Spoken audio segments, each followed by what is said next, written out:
Hello guys, so welcome back. Talking about the most powerful credit card na i-share ko po sa inyo. Last time nag-video po tayo about dun sa most powerful credit card. Dun sa slogan nila na si SED, which is actually not basically different from any other credit card. Actually, it's just a charge card.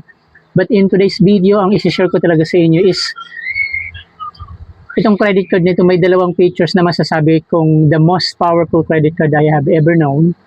Dahil sa features na ibinibigay niya at sa benefits na binibigay niya dun sa mga users ng credit card na ito. Ang tinutukoy ko rito guys is si RCBC. So yung dalawang features na sinasabi ko rito na naging powerful yung credit card nito is yung unang features niya is itong si OnlyPay. And then yung pangalawang features is si Only Installment. So guys, panoorin nyo hanggang sa uli para malaman nyo kung ano yung mga benefits na ito. Kung hindi kayo familiar sa credit card na to, panoorin nyo po guys. So pwede po kayo mag-apply kasi may mga promo rin sila na no annual fee forever. So may mga cards silang may mga no annual fee. So basically itong features na ito lang yung main features na nababanggitin natin for today's video, which is na masasabi ko nga na most powerful credit card itong si RCBC.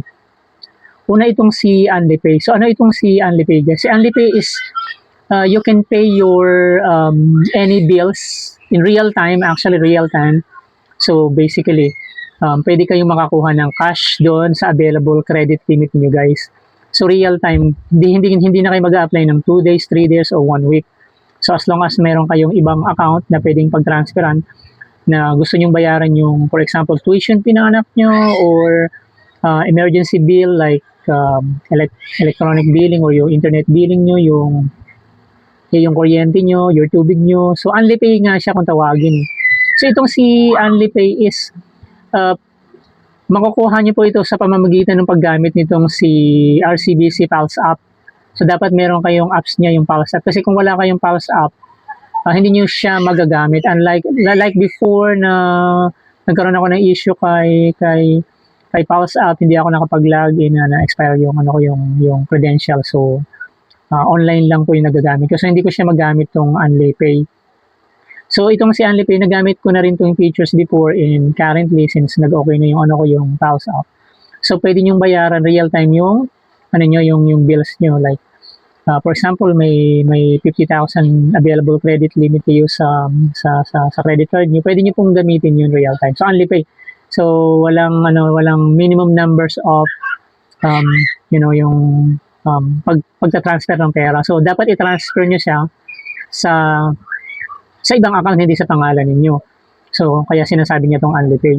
So, itong ang OnlyPay guys, so talagang masasabi kong powerful kasi unang-una, pwede nyo kuhanin o hugutin nyo yung pera nyo sa credit card nyo sa pamamagitan ng OnlyPay. Parang niloan nyo siya or hiniram nyo yung pera or winidraw nyo yung pera dun sa available credit limit nyo. And then meron siyang charges actually, pero minimal lang po yung charges niya guys. Hindi to charges na katulad ng mga charges sa mga loan. So yun ang isa sa kagandahan nito. And then yung charges na ito, pwede nyo pang ma-waive actually kung i-convert niya sa installment. So pag-uusapan natin yan sa susunod na features niya, yung pangalawang features. So yung dito pa lang sa features ng credit card na ito is masasabi ko ng powerful. Hindi niyo makikita tong klase ng features na ito sa ibang mga ibang mga credit card. Pwede kayong mag-apply ng loan or hiramin yung pera niyo dun sa sa account niyo, pero it takes time. It requires approval pa pati. So minsan 1 linggo ganun para lang magamit yung available credit. Or kailangan i-apply niyo siya sa loan, parang ganun, 'di ba, ng credit card. So yun yung unang-unang features. Sigurado mag-agree kayo sa features na yan guys kapag na-experience nyo itong yung OnlyPay niya. So hindi kayo mag-worry sa bills nyo na darating na wala kayong pambayad.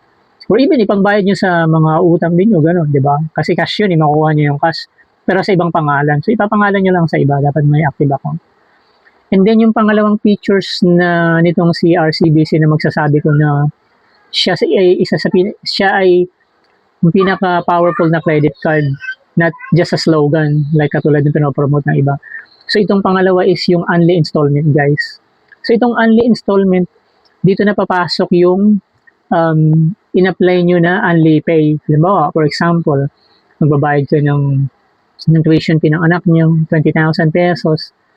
Yung 20,000 pesos na yun, pwede nyo i-installment. So yun yung guys. Pwede nyo installment from 3 months to up to 1 year or 24 months. Depende sa binigay sa inyo. Pero minimum dito 3 months. Yung 3 months na yun, usually wala pang interest pero merong charges na 100 pesos. So hindi na masama guys kasi sa ibang credit card 500 pa ang pagko-convert ng ng installment. And then kaya ko nasabi na itong features na ito is isa sa nagbigay ng features na pagiging powerful ng credit card na ito. Even nakikita nyo to sa ibang credit card yung features na ito. Dito guys walang minimum amount na pwede nyo i-convert. Unlike sa other credit card, may minimum amount na pwede nyo lang i-installment. Like minimum of 5,000 and above. So doon pala mag-i-start yung only installment. Dito guys, no matter what the amount is, so pwede nyo installment. And hindi lang po yan applicable sa inutang ninyo doon sa only pay na inutang ninyo na 20,000. Applicable po yan sa lahat ng transaction nyo na ginawa dito kay RCBC. Like for example, bumili kayo ng 1,500 pesos sa grocery and wala kayong talagang pambayad kasi naka-accumulate nga yung mga yung mga utang niyo sa credit card. Pwede nyo guys only installment. I-installment nyo rin po yan guys. Pwede yan po. Any amount na pumasok doon sa sa activities nyo, pwede nyo installment. Kaya nga tinawag na only installment. Diba katulad ng only rice, diba? Kumain ng walang limit, kaya nga only, diba? So yun yung sinasabing only installment. So basically, meron din kung charge yung only installment na katulad sinabi ko kanina. Usually, 3 months wala siyang interest. Pero yung pag-installment niya, convert installment, 100 pesos po yan guys. And then sa installment guys, may percentage po na pinapataw. Siyempre, inutang nyo na nga yan, in-installment nyo pa, di ba? So may interest yan guys. Pero, ang good thing is, napaka-minimal ang interest. Not even 2%. So below 2% po yung interest, 1% and above. 1.2, 1.7, depende sa length of time na babayaran siya. For example, 6 months, di ba? Magdedepende po yan or 12 months. So, mas mahaba, usually pag mas mahaba nga rito, mas maliit. Eh. Pero between 1 to 2% lang po, napaka-minimal. So yun guys, so yun yung 2 features nitong si RCBC credit card na masasabi kong siya ay siya talaga ang pinaka-powerful na credit card by features and benefits na binibigay sa consumer. Siyempre, ikaw yung consumer, ikaw yung user, so dapat maramdaman mo yung benefits ng credit card, diba? Unlike dun sa iba nga, slogan nga lang, and then sa iba may mga features pero limited. So nililimit yung yung power to use the credit card. Dito maximize nyo talaga yung credit card nyo. And mamahalin nyo yung klase ng ganitong credit card. So guys, kung may tanong kayo dun sa mga features na ito, wag lang kalimutan magtanong po kayo dyan sa comments po. And sisikapin natin masagot lahat ng mga katanungan ninyo. And I know, hindi ko naman nako-cover talaga lahat ng full benefits and features. So, I open my comments para sa question po ninyo. And kung hindi pa kayo subscriber, huwag kalimutan po dyan sa baba. And salamat sa patuloy na support and hope to see you next time.